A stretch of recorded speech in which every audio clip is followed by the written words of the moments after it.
Kami akan lanjutkan Metro hari ini usai headline news berikut ini dengan info. Selamat sore pemirsa, ratusan penumpang terlantar di Bandara Halim Perdana Kusuma Jakarta karena mengelupasnya runway sejak pagi tadi. Apakah saat ini sudah ada solusi bagi para penumpang yang terlantar? Kita bergabung dengan Sabrina Hasilah langsung dari Halim Perdana Kusuma Jakarta. Ya, Sabrina, apakah sudah ada solusi bagi penumpang yang terlantar hingga saat ini, Sabrina?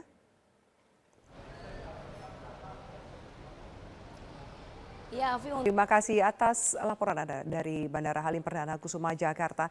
Pemirsa, sekian headline news untuk saat ini. Headline news berikutnya akan kami hadirkan 1 jam dari sekarang. Sampai jumpa.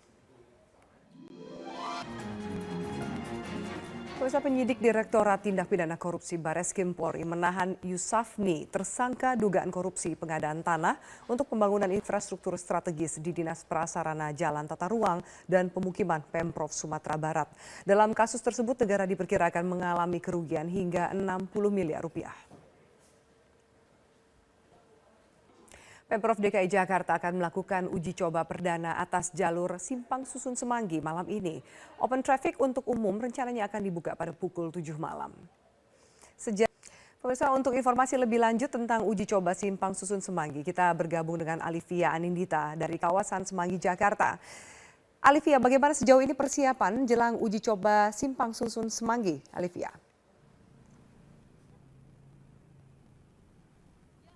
Terima kasih atas laporan Anda dari Simpang Susun Semanggi, Jakarta. Sejumlah pembangunan infrastruktur memang tengah ditargetkan kelar pada akhir pemerintahan Jarod Saiful Hidayat Oktober mendatang. Selain Simpang Susun Semanggi, ada pula jalur bus Transjakarta Koridor 13 rute Tendean Ciledug yang tengah diuji coba hingga Agustus mendatang. Masih dari pembangunan infrastruktur Jakarta, pembangunan flyover Pancoran yang sudah dibangun sejak Mei lalu ditargetkan selesai pada akhir tahun 2017.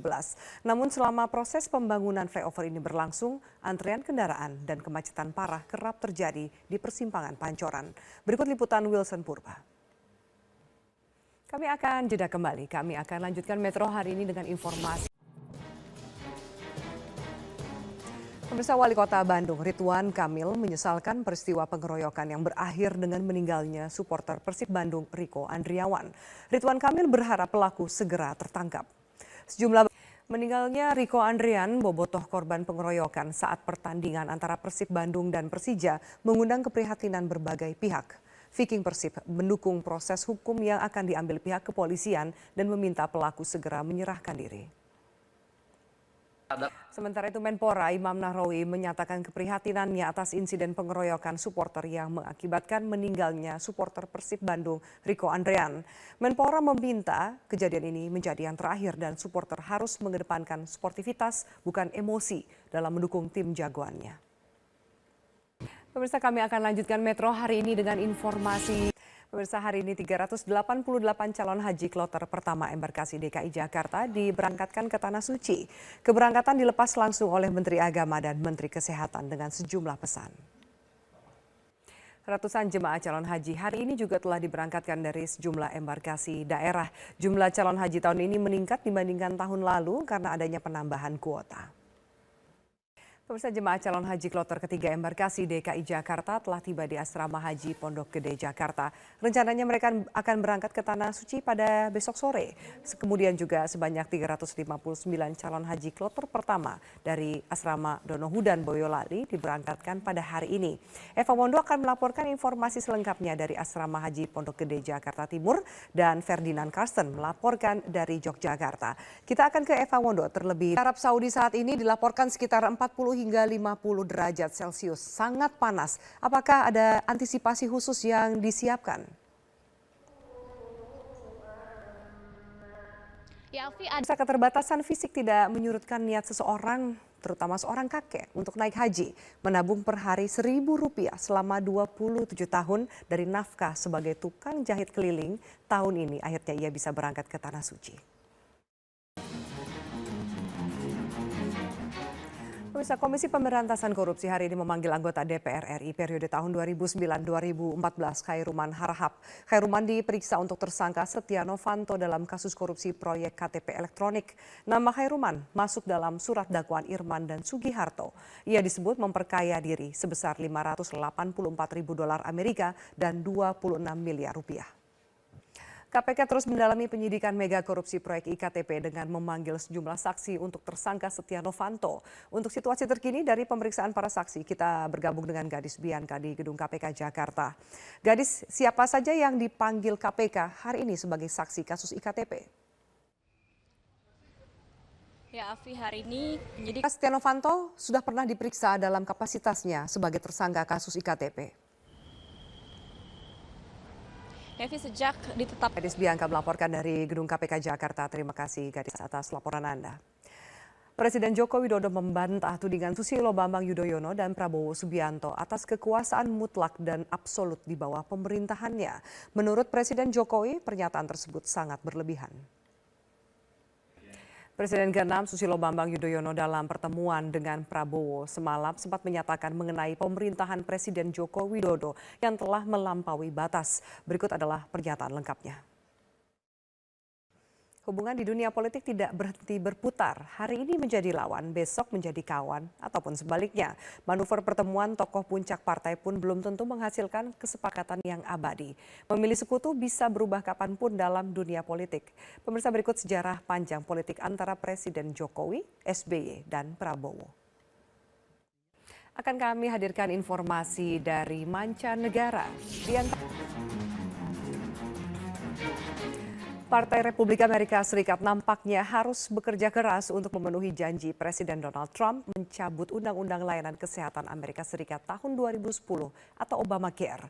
Hal ini dikarenakan Senat dalam voting terakhir memutuskan untuk menolak pencabutan Obamacare.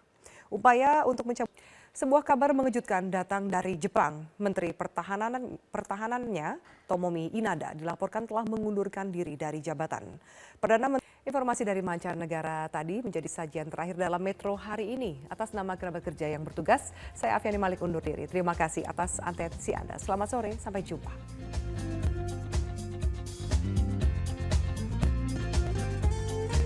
Indonesian Museum of Records for the second time in a row.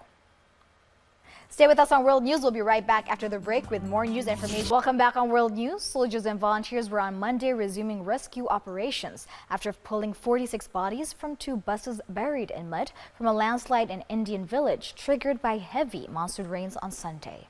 Police said U.S. President Donald Trump is facing criticism for his initial response to violence during a protest against a white nationalist demonstration in Charlottesville, Virginia, where a car plowed into a crowd of counter-demonstrators, killing 1 and injuring many more.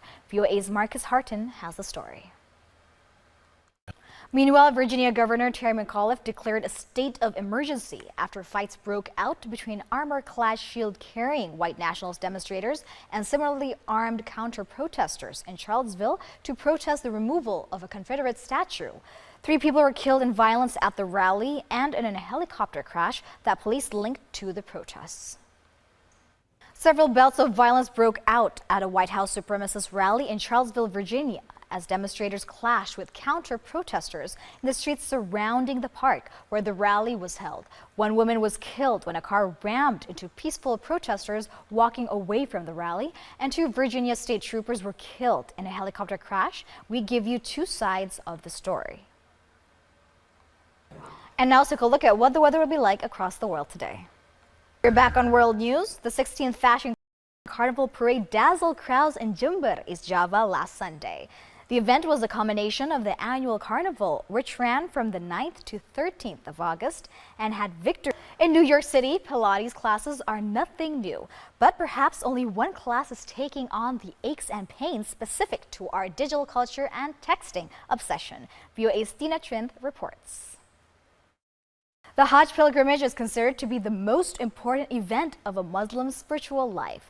Every year, millions of pilgrims from around the world converge in Mecca. The pilgrims are clothed in top entertainment news tonight. Annabelle scares up $35 million, jolting a sleepy box office month. Bruno Mars donates $1 million from his concert to the Flint water crisis. And we bring you the upcoming thriller Kingsman 2: The Golden Circle. I'm Sarah Wayne. Thank you very much for watching World News. See you again tomorrow and have a wonderful night. Anda menyaksikan Headline News pukul 1 waktu Indonesia Barat. Kamaludin, perantara suap mantan Hakim Konstitusi Patrialis Akbar, dituntut hukuman 8 tahun penjara dan denda 250 juta rupiah oleh Jaksa Penuntut Umum. Oknum anggota DPRD Kabupaten Minahasa Selatan beserta temannya ditangkap di apartemen oleh tim Sus Direktorat Reserse Narkoba Polda Sulawesi Utara. Dari tangan tersangka, polisi menemukan 2 paket narkotika jenis sabu. Demikian headline news untuk saat ini. Headline news berikutnya akan hadir 1 jam dari sekarang. Sampai jumpa.